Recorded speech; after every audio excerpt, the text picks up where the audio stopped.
This episode of Fermented Adventure the podcast is sponsored by Brewskits, handcrafted dog treats made from spent beer grains, oats, barley, and rye. No chemical preservatives, a great source of fiber, and packed with protein. Visit brewskits.com to see the full selection of treats for your dog and your cat. Receive 15% off, no minimum purchase on your first order by typing in lowercase FA 2024 at checkout. Cheers!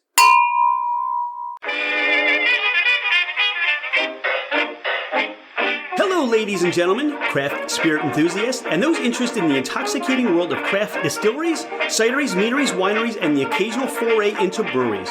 It's Rich Shane, and welcome to Fermented Adventure, the podcast, where we bring you the fascinating people that are making the mash, fermenting, distilling, bottling, pouring, and delivering to you some of the finest libations in the world. Before we get started, here are a few housekeeping items. Thank you for bringing the podcast into wherever you are and whatever you're doing. We truly are grateful that you have chosen to listen and make us part of your day. It would mean the world to us if you left a 5-star review. This helps us climb in the rankings, and it makes it easier for others to find us. Don't hesitate to leave us your comments as well. If the podcast didn't meet your expectations, tell us why. We're always striving to improve. You can find us at fermentedadventure.com. We are on Instagram and Facebook as Fermented Adventure. Email us at fermentedadventure@gmail.com. All right, FA Nation, let's meet our guests.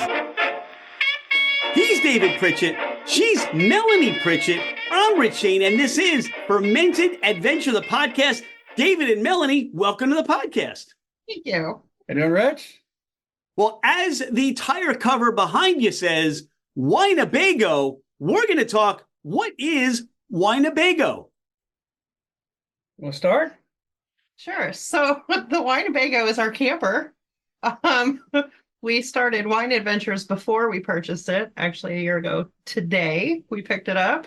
It only seemed appropriate to call it the Wineabago. It's our this is your anniversary? This is the anniversary of picking up our camper. Oh my God, I feel so special to be able to share your anniversary together. All right, so adventures, what is all this that you do? Well, we travel around. It started really just around Missouri and Illinois, visiting wineries. We kind of bonded over a love of wine. So it just kind of became our thing. And we started traveling out, doing long weekends, Michigan, Wisconsin, a week in Texas, going and visiting wineries. I'll tell you what. Go ahead. What were you going to say, David? I say Airbnbs got to be too expensive. So we decided to purchase something that is ours, and we got our own stuff, and we take it with us, and makes it a lot easier to go to different places. That's for sure. I think it's a fabulous idea. I can tell you, we met at Liquid Alchemy in Wilmington, Delaware, and Dawn and I come down. It's more of an industrial center, industrial park. We come down the road and we see this massive, huge Winnebago camper parked. It must have taken up 3 football fields with what you have there. And I said, okay, finally a neighbor got ticked off at people parking in front of his building because literally there was no parking there. So we park, and I go in and I see Jeff and I see Terry, and I say, Jeff, what's the deal? I said, did the guy finally did they just say no more parking on the weekends? He says, no. He said, there's a couple here and they're traveling around the country, visiting wineries and all sorts of things.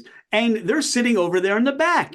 And I said, holy cow, that sounds so fabulous. And I found out this was, for you guys, this was like a 30-state tour that you were doing, and you hit every single hockey game known to man, didn't you? We're working on that. I will say we're working on it. No, this was we were probably at the beginning or early of the 10-state, 12-day trek along the East Coast, south of, I guess, east of Indiana, and all the way up to New York. So we did 12 days in 10 states. We hit 43 wineries during the trip, 2 hockey games, and then we spent a day in Philadelphia doing some historical sites, and then 2 days in Washington, D.C. doing historical sites. So It was an unbelievably great trip for our 2-year anniversary, our 2-year dating anniversary. For is the reading that we went on this trip. Brewskits, beer, grain, dog bones, brewskits. Your dog will go wild. Brewskits, beer, grain, dog bones, a healthy alternative for your pup. Brewskits are all natural and made in the USA. Visit brewskit.com. That's BREWSCUIT.com. So, with all that you did and all of those visits and things, I mean, we met, I guess you were somewhere in the middle or the beginnings of the trip. Yeah. What were some of the highlights? What were some of the, besides meeting Dawn and I mean, don't go into that. Of course, absolutely. Dawn and you and being there at the Meadery was great. So, but no, I mean, for me, it was, we parked the camper, didn't take the camper with us, but we drove up to New York for a day, did a winery right there in Brooklyn that's directly across from the Statue of Liberty. So that was our first winery in New York. So that was a great day. What do you think? What else for you? While we were up there, seeing the Statue of Liberty was really cool. We did the ferry ride from Manhattan to Staten Island and back, the free ferry. So that was cool. I got to go see World Trade. So that whole day was pretty fun. Other highlights, we're big fans, and our kids are probably bigger fans of Hamilton, the musical. We got to see a lot of the, like, where the Constitution was signed and stuff like that in Philadelphia. So that was pretty cool too. I think it's really interesting how this conversation's going now, that you're Wineabago, and the highlights of where you went had nothing to do with wine. Well, the wine did. So, I mean, obviously, so if you want to go wineries, there was a winery at the Bull Run that was really good that we went to. Very historical stuff there too. So they've got a lot of old bullets and stuff they've got from the grounds. But the winery is actually on the side of the first Battle of Bull Run. So that was we took a couple of hours there. That was probably our longest winery spot that we stopped. Was there. I've been following. It was fun. We met you. I followed you on Instagram and got to see from there all your adventures. And I felt like now I know what it must be like for people to follow our site. Yeah. Although you post pretty much in real time. Yeah. And we post weeks behind. Part of it for safety reasons, so people don't know where we are. But it was really fun to get a flavor of, just meeting you and seeing your personalities and watching you go out and, your perspective on photographs and where you go and how you did things. You're changing hockey jerseys from one city's team to another so you don't get beat up. I love that. That was great. I mean, Philadelphia was a little tough. There was some razzing going on, all in good fun, well, for the most part. But we're outside of St. Louis, Missouri, so we have lost 2 football teams, unfortunately. So there was a little bit of that, and most of the people that were around us, their last Stanley Cup win was 1974 to 75, and I asked any of them, "Were you even alive during that time frame?" And so it was all in good fun, and we had the Blues end up winning that game, so that was good. The Penguins game, we won't talk about that. It was not the best game, but that's okay. I'm a diehard Blues fan, but also love my Penguins. So, but that's all right. But yeah, I've gone to probably now 8 or 9 different NHL stadiums. So the goal is to hit all the NHL stadiums, and then of course every possible winery we can hit between now and then. So on our way back, we actually hit our 250th winery that we've been to, different winery that we've been to in less than 2 years. You're on a mission, aren't you? I mean, is there an end goal in mind here? Do you want to go ahead with the end goal? Every state. We just haven't figured out how we're going to get the camper to Hawaii yet. Oh, so the camper has to go too. Yeah. So there are rules. There are different rules for the camper and wineries. You want to go over the rules? Yeah. So for a winery to count as being visited, we have to drink their wine on their property. So they have to make their own wine. It can't be like a wine bar that's just purchasing wine elsewhere. For the camper to count as a camper state, We have to either do an overnight stay or do some kind of activity, visit a winery, something like that in that state. I'd be more curious how you're getting the camper to Hawaii than Alaska. We thought about pontoons. Yeah, just throwing some pontoons underneath it and just going. Pontoons and a trolley motor. I'm back there with a trolley motor in the back, you know. Can you amend your rules to say you'll take the tire cover and that'll spend time in the state? Would that work? I don't think I'm going to get that passed. I appreciate the try, Rich, but I don't think that's going to happen. You're going to have to hire a board of directors. State, though. Yeah, it'll count as a winery state, just the camper has not been, though. So, no, we've actually had multiple discussions of how we're going to actually get it to Hawaii. So, how did this love or enjoyment of wine and winery start for the both of you? You'll go. Well, on our first date, actually, we were just chit-chatting about everything under the sun, as you can imagine. He mentions that he really likes wine and he's got a wine club membership at Adam Puta Winery in Herman, Missouri. And I said, that's my favorite place in the world. So it just kind of kicked off from there. The first weekend that we went to any wineries was actually going out there for one of their wine club pickup parties. Are there wines specifically that you both gravitate towards, things you enjoy and things that, hey, if you see they're on the list of wines, you're like, oh, don't they have any good wines here? You know, do you feel that way sometimes? I probably feel that way more than she does. Okay. I am more of a dry red drinker, so I more go toward the Nortons, the Cabs, the Cab Francs, the Syrahs, things of that nature. That's kind of where I love. I will try anything. I will probably not like it as we get sweeter. I'm definitely not a dessert wine most of the time. And it's one of those things. For her, she's all over the board. She likes it all.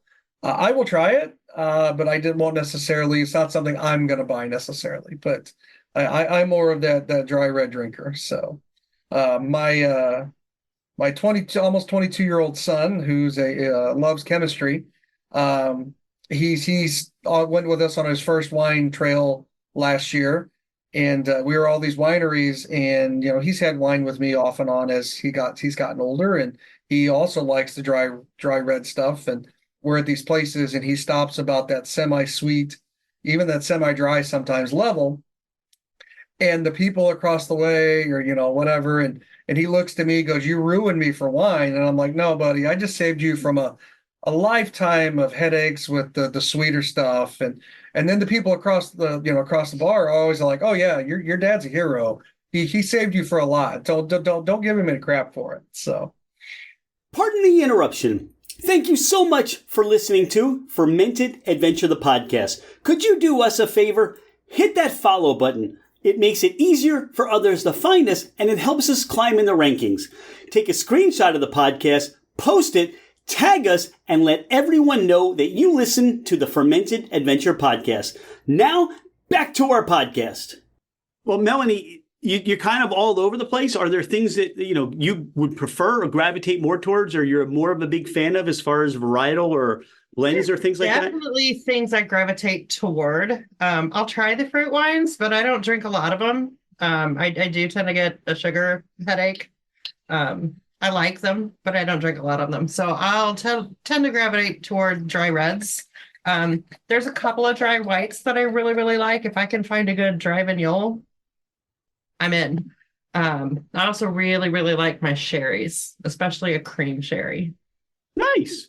All right. So it's fun when you discovered that this is something you could share with each other and you connected in such a way.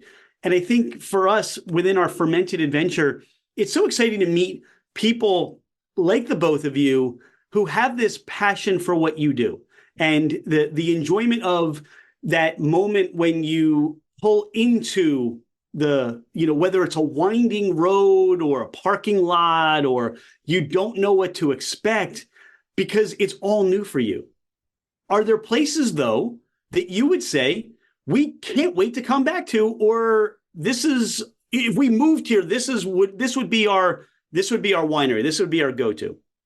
Yeah, I think that's the good thing about this, and I'll let Melanie probably answer the actual question. But the fun for me is, just meeting different people. So sometimes it's, whoever's working at the tasting bar. Sometimes you meet a lot of owners. Sometimes you meet a lot of winemakers. Sometimes it's winemaker owners together, right? So the the stuff that we talk about with them is amazing. It's not like you're just going in. Our favorite places are the stuff where we get to sit down, sit at a table, sit at the whatever, and actually talk to those people.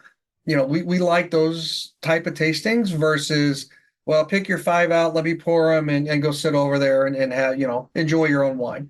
Um, Half the fun for us is the enjoyment of speaking to all those different people for sure. You want to talk about our favorite types of places? I mean, honestly, I don't know if that I would say much different. Yeah, it's the ones where we get to meet the owners and have the conversations and learn why they got into the business, why they do what they love, and why they love it. We've got, I'd say near Carbondale, Illinois, we've got one that if we lived down there would 100% be our home winery. It's called Peach Barn, and it's just an amazing place with great people. There's a place up in Michigan called was it Red Top that does some really, really cool things. They've got all their tastings on tap. They've got a wide variety. They do ciders. That's definitely a place I'd love to go back to. In your travels, definitely wines and wineries are on the list of places definitely to stop. You also mentioned historical sites, and I will razz you about one thing. I'm not going to razz you about hockey, but we need to up your appreciation or choice of cheesesteak places. So when you're in Philadelphia next time, friends don't let friends be a tourist for cheesesteaks, okay? Let's just get that out of the way now. We did that because I had a work colleague that told us we had to do the Geno's Pat's cheesesteak challenge. It's like you're 50, so you have to get a prostate exam. Why do people put themselves through that? That's unnecessary. Wow, Rich, that's rough. That hurts. That hurts. I'm just telling you, on your way back, we're kidnapping you. I'm taking control of the steering wheel, and we'll do a little cheesesteak tour. We have Jim Pappas of Philadelphia Cheesesteak Adventure. Yeah. He's like, that gopher from Caddyshack. Yep. I mean, I just think we should just stick him in the car, and he's going to take over the whole adventure, and you can experience cheesesteaks. Are there areas that you have not been to before that are on the itinerary to visit next? Yeah, so the funniest thing about this is, or funniest / craziest thing about this is, so we've hit 250 wineries, new wineries in less than 2 years. We have not gone further west than right outside of Kansas City, Kansas. So we have not been out west to anything in Napa, anything in California. I really like the Willamette Valley Pinot Noirs.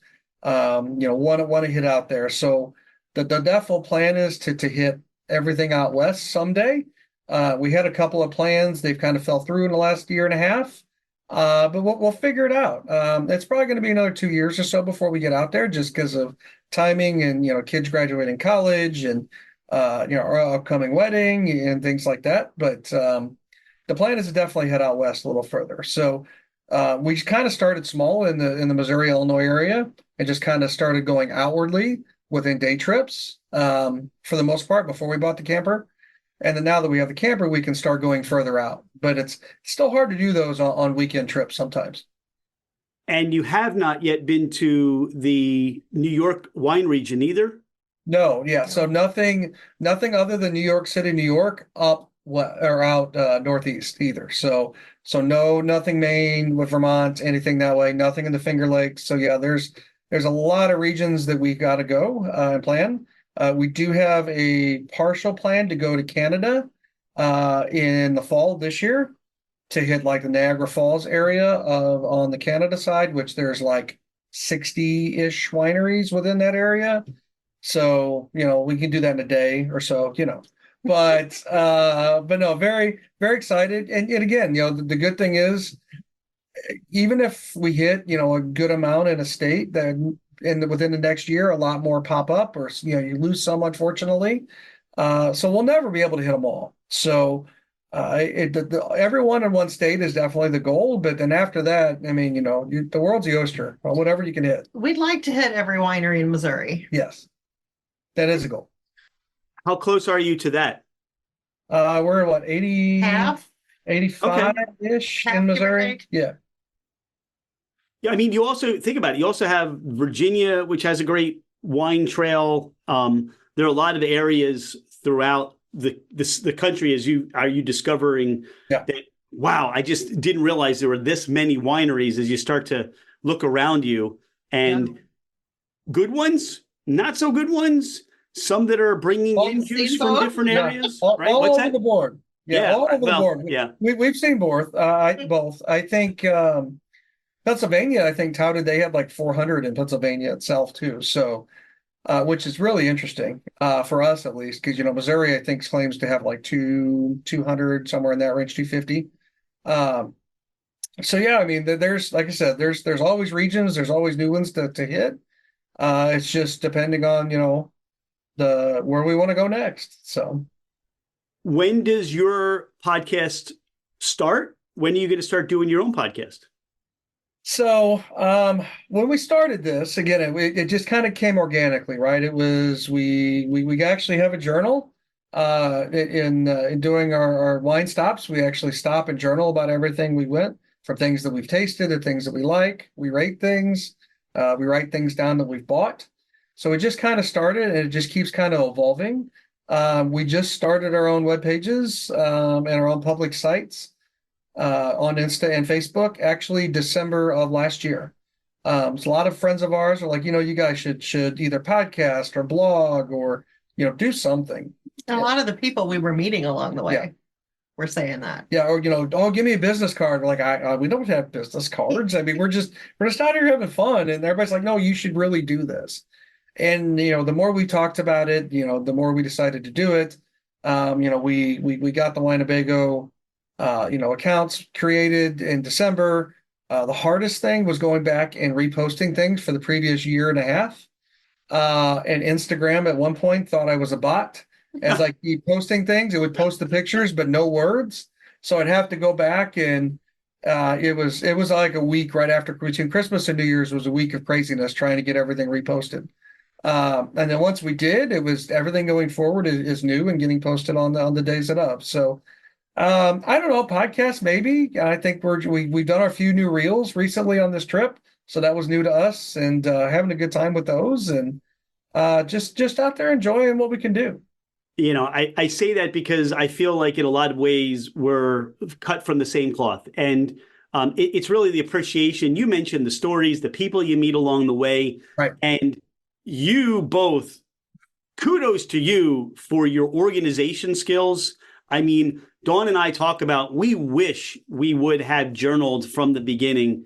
We didn't know. It was just, two crazy kids out there just checking out places and discovering each other and what we liked and the things that we were finding. And it's those magical experiences. I'm sure that you can talk about when you connect with somebody, right? And those stories that you take away that make that bottle, whatever that wine you have, make that bottle or bottles or a case or whatever. I don't know what your purchasing habits are, but make that more special. There's always, once you've got a story behind the bottle or inside the bottle, it becomes even more special. And that's why I said, do you have plans to be more interactive and talk to the people you meet along the way or the new people you haven't? There are wine conventions. There's so much you guys can do to be out and about and just take this to any level you want to take it to, right?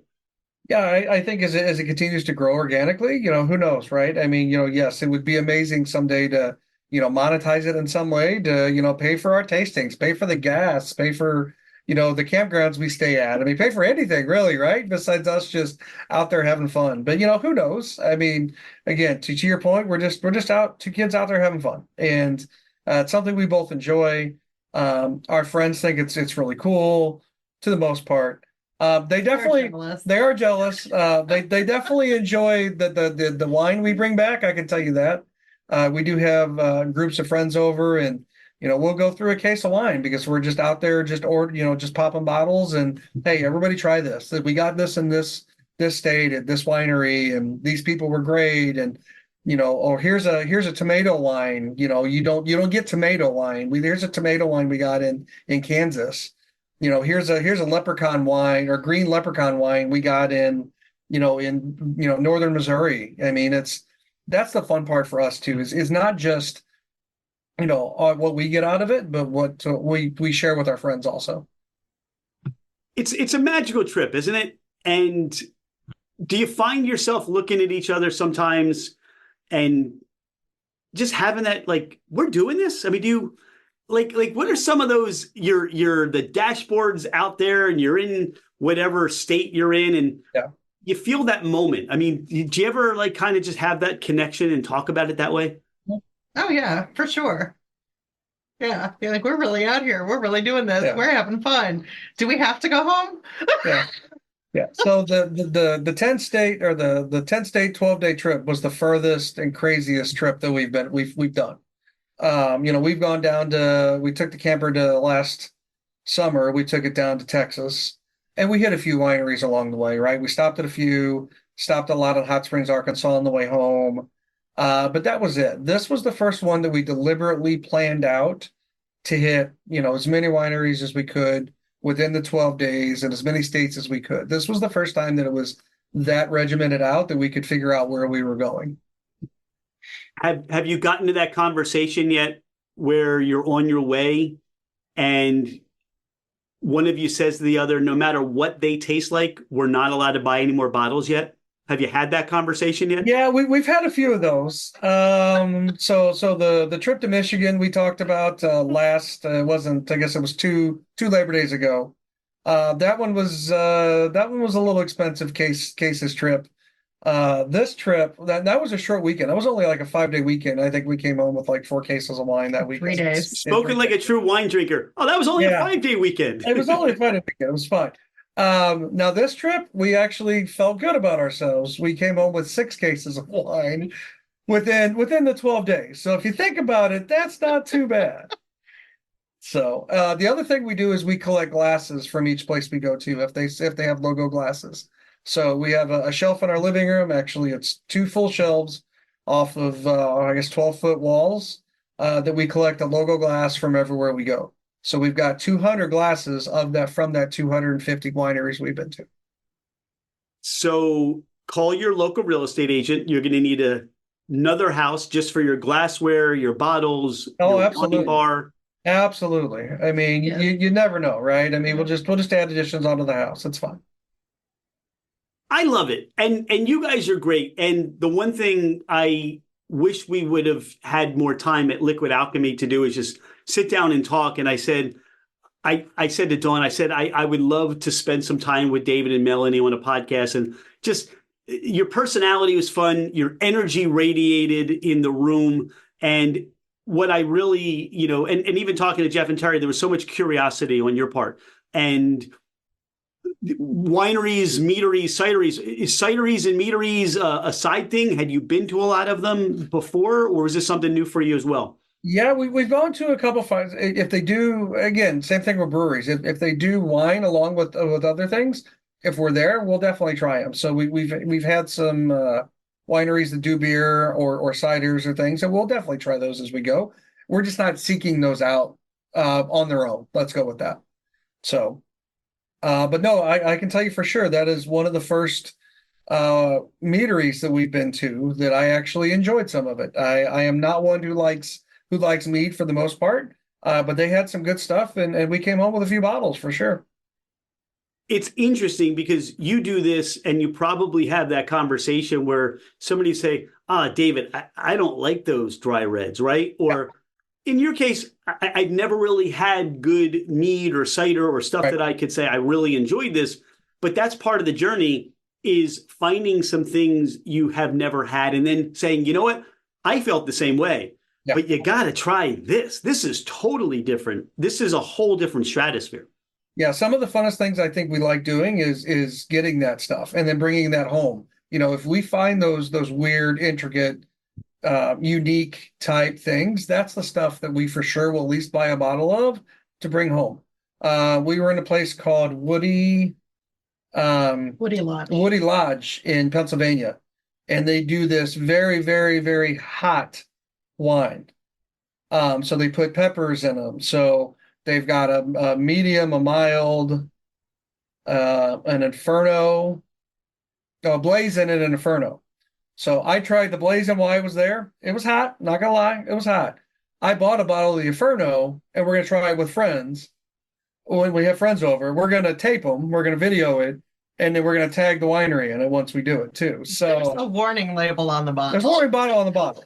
So he's like, if you go to the Inferno, I have to read the warning label. I'm like, well, I'm not going to do it today, but I will definitely read the warning label when we do it at home. So that's the fun stuff for us. Again, the tomato wine we got in Kansas, we different chocolate wines we've got.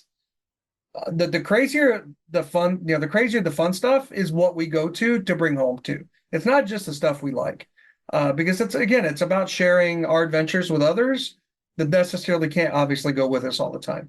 We do try to take our kids with us on some of our wine trails in Herman. So they do come with us for those, but obviously on some of these bigger trips, they've got college or different things, and then they're unable to go with us. So. Well, I'll tell you what, when you're ever, or if you're ever back out in this part of the country, we'd love to know about that and spend some time with you and absolutely visit some wineries together. The Finger Lakes aren't that far away. So if you ever are planning a journey up there, if we're out your way in St. Louis, we would love to have you show us around and take us on the places that you love. But Mellanie does have to do the arts with us and go to the top. Good luck with that.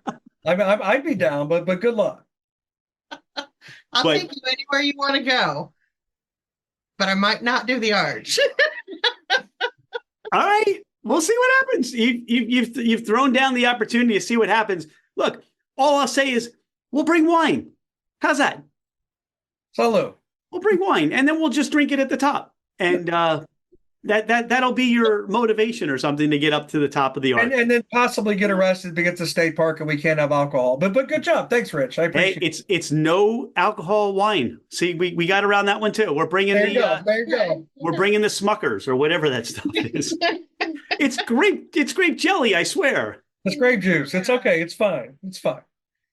You guys are so much fun. Is there anything we haven't talked about on the podcast tonight? Anything that you want our listeners to know more about you or more about Wineabago? You're at Wineabago Camper on Facebook and Wineabago2, the number 2 on Instagram. Is there anything else you'd like to share? Not that I can think of off the top of my head. No, we definitely appreciate the time today, Rich, and you and Dawn were great with the little bit we got to talk with you, and definitely appreciate this, and we would love to be on again another time if you'd like. We would love it. You guys can be our wine correspondents.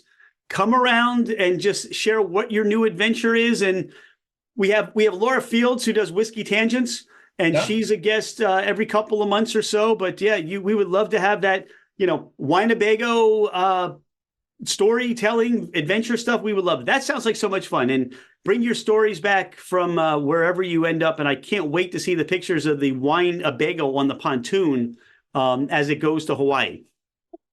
Someday. We're gonna figure it out. All right. Salud. Salud.